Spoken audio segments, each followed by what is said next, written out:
Well, welcome everybody. Technology is what it is, and needless to say, we've had some blips today, but things are okay and we will survive.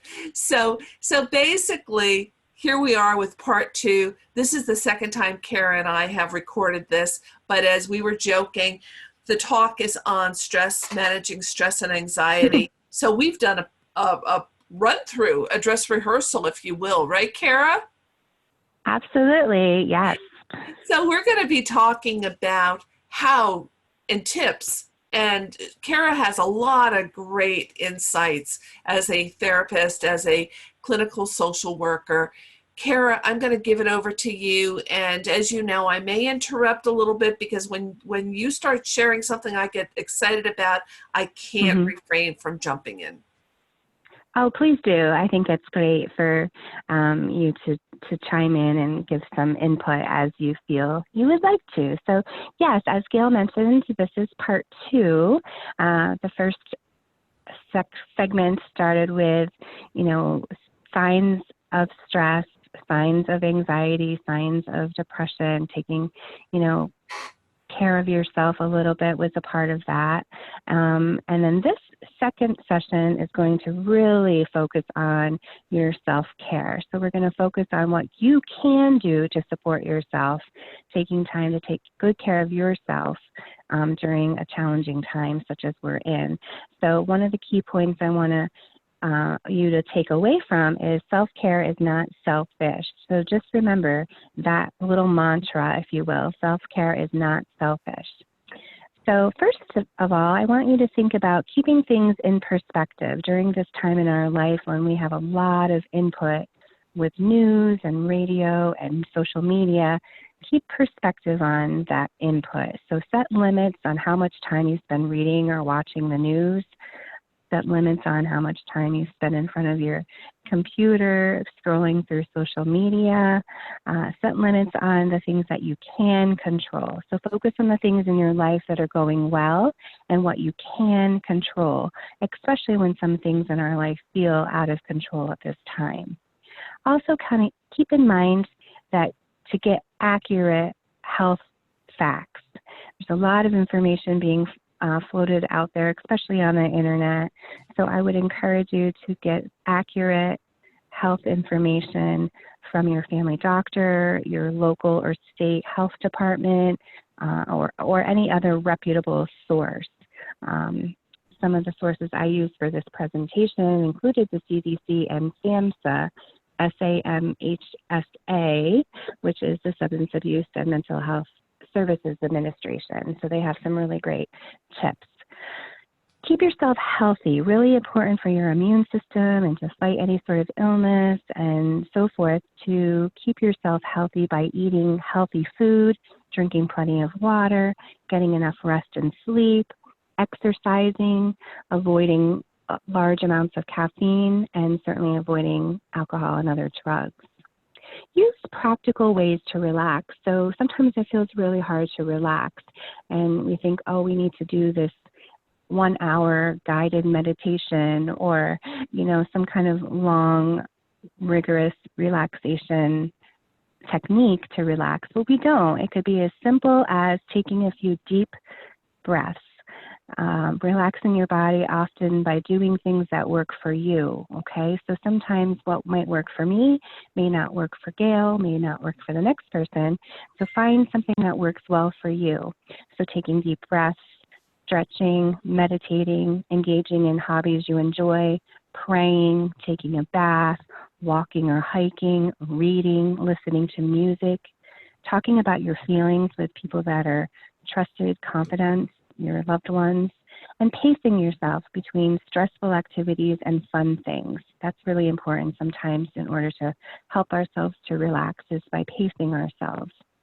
Try not to, consume yourself with your feelings too much. We talked about in the first segment how it's normal to be inundated with a whole host of feelings and emotions during a time like we're in right now.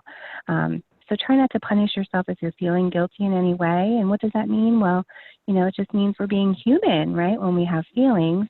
So anxiety serves as a purpose, or fear serves as a purpose, or feeling sad or overwhelmed serves as a purpose. It gives us some indicator that something is amiss. So anxiety serves to show us that we have a fear of illness. So try to reframe this thought positively, so this fear positively, and say to yourself instead, I have a desire to be healthy. So switching from a negative point of view to a more positive reframing is very useful. So instead of a fear of illness, think I have a desire to be healthy. One thing I really encourage you to do during a time of distress is to find a positivity partner. I love this concept of having a positivity partner. Sometimes the anxiety or the weight of a burden is too much for us to handle alone. So I would encourage you to choose somebody who you trust that will help distract you, so that will help divert you into a more positive space when needed. And one way you can do that is to set a code word with that particular person. So for instance, you could say the word jelly beans or rainbows or bunny rabbits, so that your friend, your buddy, knows to help you get your mind off whatever is troubling you. So they work on diverting your attention. I really Kara, think that's important. Yes. as you're talking about a code word, I think about Yes. college days. And whenever I Yes. was stressed, I would say to my roommate, heavenly hash. And she knew that I wanted heavenly hash ice cream. Could that be a code word?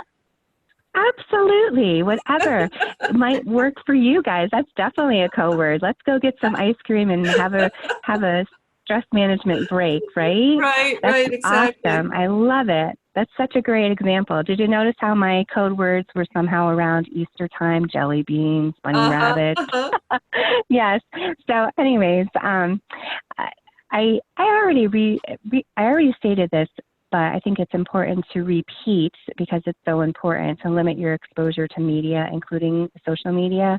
There's just, like I said, so much information when we're bombarded with sitting in front of the TV or radio or Facebook page. Hour after hour after hour is not necessarily useful.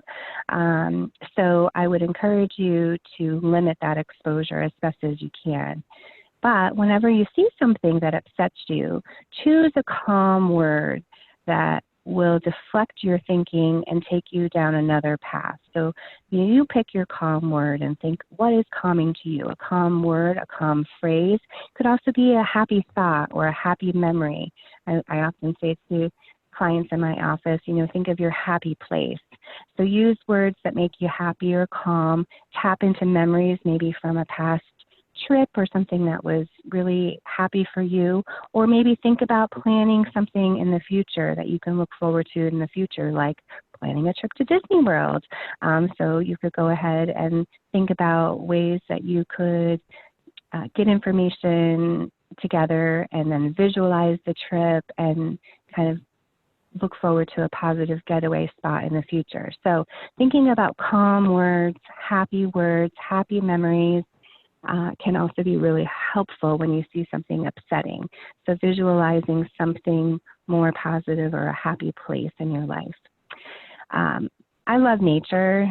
I enjoy taking nature walks. I enjoy getting outside and grabbing my camera and taking pictures, especially pictures of nature. So another thing to think about for yourself, if this is useful to you, is get grounded in nature. So reconnect with nature, get outside, enjoy the fresh air, feel the sunshine on your face when there are days of sunshine, especially take advantage of that. According to Harvard researchers, just going outside makes us more calm and more mindful. Isn't that amazing? So just by going outside, something about that makes us more mindful and calm. And also playing in the dirt, yeah. Kara. I love to play in the dirt, and there's so many medicinal benefits of playing in the dirt. I can't wait to get out of my garden. So soon, and very soon, we'll be able to be outside. Yes. Very good. Very good. Absolutely. So I agree. For those of you that enjoy gardening or flower gardens or any sort of herb gardens, it could be potted plants inside, of course, too. I know Gail has a few of those. You know, those are definitely useful things to get grounded in nature. You could also try a walk in the woods, listening to water by a stream, certainly listening to the birds singing in the trees or watching them feed at a bird feeder in your yard. Those things are also very grounding in nature. I particularly love walking in the woods, especially when there's some snow on the ground. So in the wintertime, that's one of my favorite ththings to do. Very relaxing for me. The other thing I would encourage you to do is try some sort of meditation. I have a few resources that I recommend, a couple books, CDs, you know, things on YouTube that I recommend for meditation. Meditation does not need to be a long process, but it can literally be a couple minute process, and I'll give you an example. It's called the 10-finger meditation. So with your eyes open or closed, you stand or sit in one spot. You take a deep breath and touch, press, or pull each of your fingers. And as you pass each finger, like I said, you take a deep breath and you say one thing to yourself for which you are grateful. So I'm going to press my thumb and I'm going to say that I'm grateful for Gail. I'm going to press my forefinger and I'm going to say I'm grateful that I can, you know, provide teletherapy for clients, that kind of thing. So it literally doesn't take much time, 20, 30 seconds, but it helps refocus. So it's called the 10-finger meditation. Take a deep breath, touch each finger, and say one thing to yourself for which you're grateful for. So ultimately, you're coming up with 10 things that you're grateful for. It could be 10 positive things of any sort. It could be 10 happy memories. Anything of that nature can be really, really useful. Kara, I love that with the 10 because as a life coach, there was a person I was coaching one time who had a hard time just looking at life through the eyes of gratitude. Her glass was Mm-hmm. half empty and Mm-hmm. so couldn't see anything positive.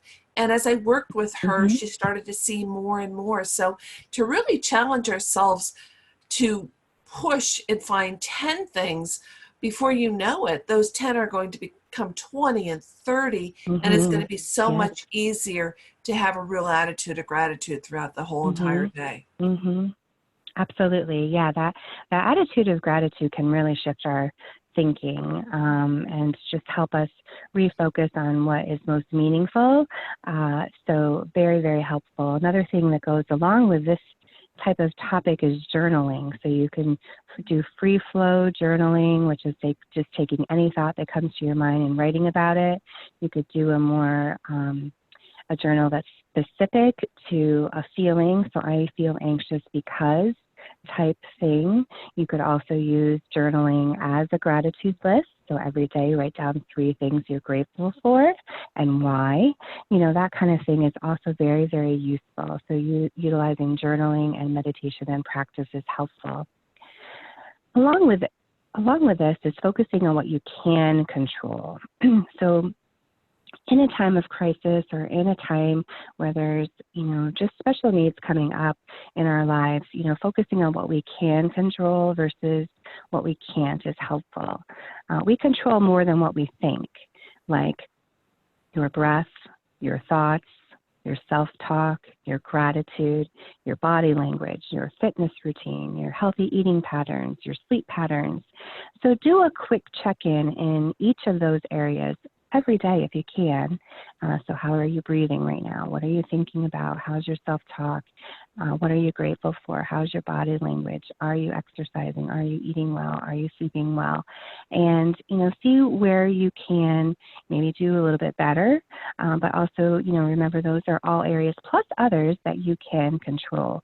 Remember that although you cannot control everything, you can control your reactions to things. So, you know, we can control our reaction to when we hear something that's negative. We can control our reaction to, you know, something we hear on the media that is alarming. So those are things to really kind of think about. Tapping into something I mentioned a little bit earlier in terms of eating healthy is start your day on the right foot with positivity and eating a healthy breakfast. I can't stress that enough. It just sets the tone for the day. So a positive thought in the morning and eating a healthy breakfast goes a long way to set the stage for a hopefully less stressful day. So, one thing that is commonplace in our breakfast routine is oatmeal and blueberries. It just is something we do. But whatever works best for you. But starting your day on the right foot. A few other tips. I'm not going to go into them in too much length, but they are on the handout that Gail has. And but that handout, in, Kara, that handout yeah. is wonderful. Oh, Everyone is going good. to enjoy it. Thank you for working hard and putting that together. Oh, you're welcome. You're welcome.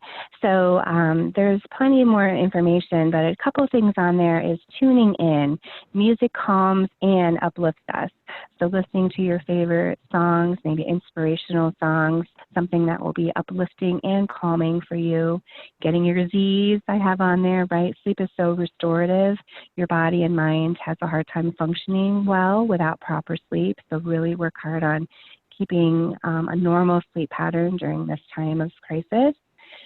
Changing your channel was something that I put in the handout. And basically it means change the channel of your mind by thinking of a quote you love, a song that you enjoy, singing it even, connecting with people that uplift you. So kind of back to that positivity and gratitude flow of this conversation. Those things are really important. Breathing, can't say enough about taking deep breaths. Deep abdominal breathing is important. Sometimes we as women especially kind of hold in our stomach and hold in our gut, but try a quick breath trick called the 3-3-6. So it's breathe in for 3 seconds, hold for 3 seconds, and exhale for 6 seconds. So 3-3-6. 3 seconds breathe in, 3 seconds hold, and then exhale for 6 seconds. When your exhale is longer than your inhale, it helps your body to relax. So I would encourage you to practice that. Practice makes perfect oftentimes in a lot of these self-care and stress management tips.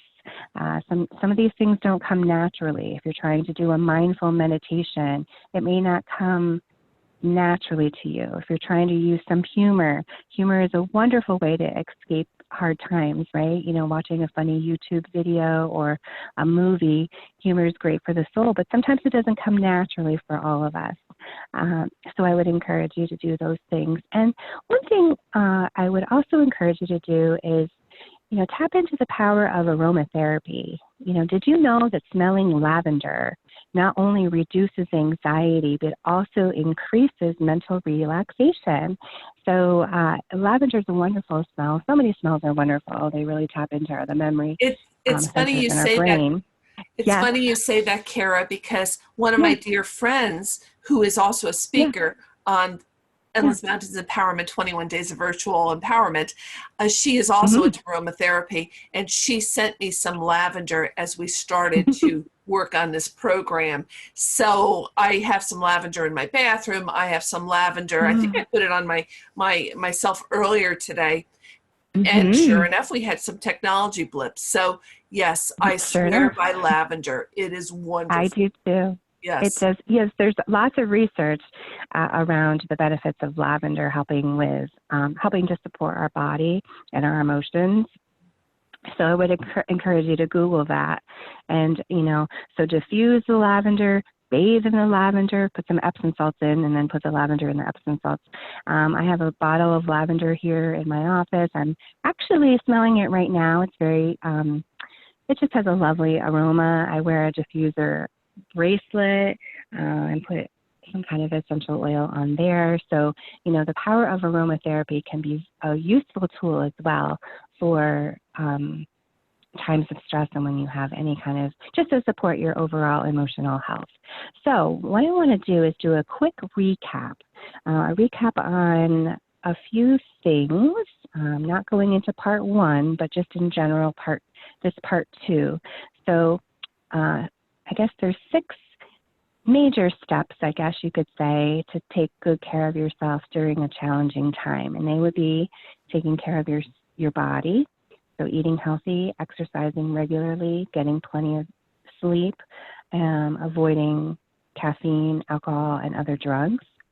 I think it's really important to connect with your support system during a time like this. Definitely connect on the phone, connect on FaceTime, so you can see each other.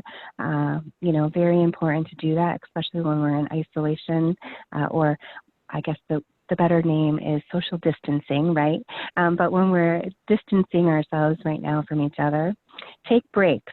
One thing when we, sometimes we can be, I know I am this anyways, but we can be a go, go, go type person. So part of taking good care of myself and maybe for yourself is to take some breaks, make time to unwind and do things that you enjoy. Stay informed by using reliable sources, limit media coverage, including social media, and really important to ask for help. It's okay to ask for help. So if you're struggling with any sort of emotion, distress, anxiety, depression, just feeling overwhelmed, please reach out to someone, contact your doctor, a local therapist, a pastor, any sort of local or national hotline. I would encourage you to do that. Gail, do you have any questions? Oh my goodness, Kara, I'm going to be applying a lot that you've shared today. I love especially the 10 fingers. I can't wait to do Mm-hmm. that.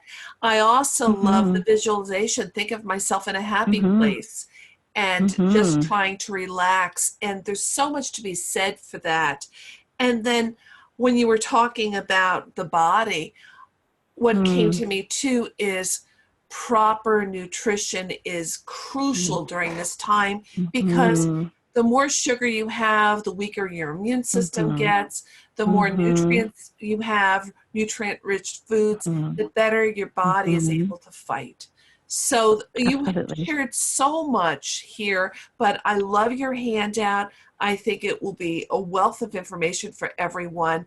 And on the bottom of the handout is your contact information, because if someone does need a therapist, does need a social worker, does need a counselor, you might be a Yes. good choice for them too. Not that you have Yes. any time on your schedule right now, but your information is there. So thank you so much, Kara. Absolutely. Yes. Thank you. Yeah, absolutely. So if somebody does have any questions or isn't sure of a resource available to them, I would be happy to try to help you find a resource applicable to you. So feel free to use my contact information. There may be a website, email, phone number. Any of those things are a fine way to reach me. So thank you for that. Thank you so much for joining us, Kara. Thank you so much for having